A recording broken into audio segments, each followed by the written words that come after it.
Waancaa Awurooppaa bara 2024 Jarman qopheessitu biyyoonni Awurooppaa yeroo ammaan tanaa taphoota gulaallii taasisuu irratti argama. Galgala kana tapha cimaa Ingilaandi Xaaliyaanii wajjin Wembilee irratti taasisaniin Ingilaandi boodarraa ka'uudhaan gaa 3-1 injifachuun gara waancaa Awurooppaa bara 2024 Jarman qopheessituuf dabruu isii mirkaneeffatteeti jirti. Harikeen goolii jalqabaa daqiiqaa 32 irratti peenaalitiidhaan galcheeti. Kilaboonni kun lamaan kaafee takkaan boqonnaa ba'anii turani. Iskaamaa kan gaa daqiiqaa 15 irratti goolii ajaa'ibaa galcheen gaa taphichee takkaafee duwwaadhaan hanga daqiiqaa 32tti deemaati kan ture. Kana booda gaa Ingiliz akka ajaa'ibaatti kubbaa qabatanii gara fuulduraatti deemuudhaan tokkummaadhaan tapha ajaa'ibaa agarsiisaniin duubarraa ka'uudhaan injifatanii gara waancaa Awurooppaa bara 2024 Jarman qopheessituuf dabruu isaanii mirkaneeffatanii jiran. Gaa dhaggeeffattoota keenya kabajamoo Ingiliz ramaddii sadaffaa jalatti jechuudha. Yukureen, Xaaliyaan, Noorzi Mekedooniyaa fi Maaltaa wajjin ramadamtee turte. Qabxii 16 Ingiliz kallattiidhaan dabruu yoo mirkaneeffattu, Yukureen qabxii 13 taanteeti jirti. Xaaliyaan qabxii 10 yeroo ammaan tanaa qabdi. Noorzi Mekedooniyaan ammoo qabxii 7 irra ramaddii kanarraa sadarkaa afuraffaarratti argamtu. Maaltaan qabxii malee tapha hundi injifatamuudhaan sadarkaa xumura 5ffaarra teesseeti jirti. Hanga ammaatti biyyoonni 9 dabruu isaanii mirkaneeffatanii kan jiranii dorgommii waancaa Awurooppaa bara 2024 Jarman qopheessituuf gaa biyyoonni baay'een dabruu isaanii mirkaneeffatanii jiranii keessattuu Faransaay, Beeljiyeem, biyyoonni gaa ciccimoon akka Ispeen kanneen silaa eegamuudha jedhaman gaa baran jechuudha waancaa Awurooppaa kanarratti dabruu isaanii mirkaneeffatanii jiran. Hanga ammaatti gaa biyyoonni waancaa Awurooppaa kanaaf dabruu isaanii mirkaneeffatan Jarman qopheessituu waancichaa dabalatee jechuudha. Beeljiyeem, Iskootilaand, Ispeen, Faransaay, Poorchugaal, Turkii, Awustiriyaa fi Ingiliz ta'uun isaanii mirkanaaweeti gaa kan jiru.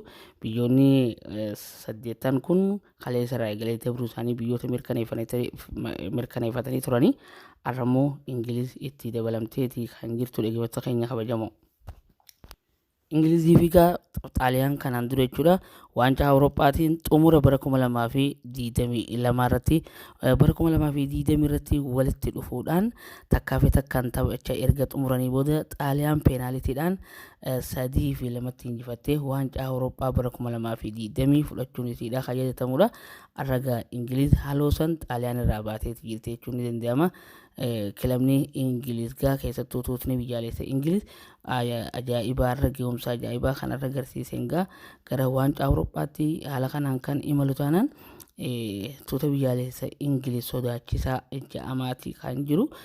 Biyyoonni biraalleen gaa dorgommii kana taasisaniiti jiranii arraan tana jechuudha. Taphoota baay'eedhaatu taphatamee ture. Haaluma saniin gaa Deenmaark San Maarinoo wajjin dorgommii taasiseen takkaa fi 2-1tti Deenmaark injifatteeti jirti. Noorzi Ayirlaand ammoo Sloveeniyaa wajjin taphattee Sloveeniyaan takkaa fi 2tti injifattee deebiteeti jirti. Hangaarii fi Lituuniyaan 2-2 qixa bahuu danda'aniiti jiranii. Sarbiyaan Montenegroo 3-1tti injifattee jirti dirreesii irratti. Maaltaa fi ammoo Yukureen dorgommii taasisaniin Yukureen dirreesiiti ala Maaltaa 3-1tti injifachuu dandeesseeti kan jirtu dhaggeeffattootaa fi daawwattoota keenya kabajamoo.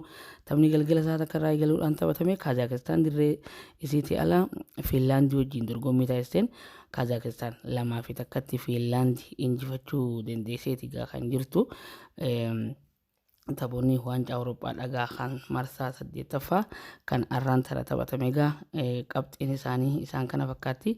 Hanga ammaatti gaa biyyoonni 9 dabruu isaanii mirkaneeffataniiti jiranii. Biyyoota 53tu gaa ramaddii 10tti adda qoodamee dorgommii isaanii taasisuu irratti argama. Ramaddii tokkoffaatiin Ispeenii fi Iskootilaand biyyoota gara waancaa Awurooppaatti dabruu isaanii mirkaneeffatan yoo ta'u, ramaddii lammaffaarraa Faransaay kallattiidhaan dabruu isii mirkaneeffattee jirti qabxii 18 waliin sassaabachuudhaan. Giriikii fi Hoolaandii dorgommii taasisaniin eegamanii abbaan dabru jechuudha. Ingilaandi gaa ramaddii sadaffaatiin arraan tana dabruu isii biyya mirkaneeffatteedha. Yukureenii fi Xaaliyaan qabxii 13 fi 10 qabatanii abbaan dabru gaa carraa isaanii eeggachuudhaaf ta'aniiti kan jiranii. Ramaddii afuraffaatiin Turkii kallattiidhaan biyya dabruu isii mirkaneeffatteedha. Weelsii fi akkasumatti Kirooshiyaan qabxii 10 qabachuudhaan yeroo ammaa tana sadarkaa lammaffaa fi sadaffaarratti argamanii. Ramaddii ja'affaatiin Albaaniyaa fi Cheek Riippoabilik akkasumatti biyyoota waliin ramadamanidha. Biyyoonni kun hundinuu gara waancaa Awurooppaatti dabruudhaaf fuuldura taphoota ciccimootu waliin taphata jedhameeti eegama.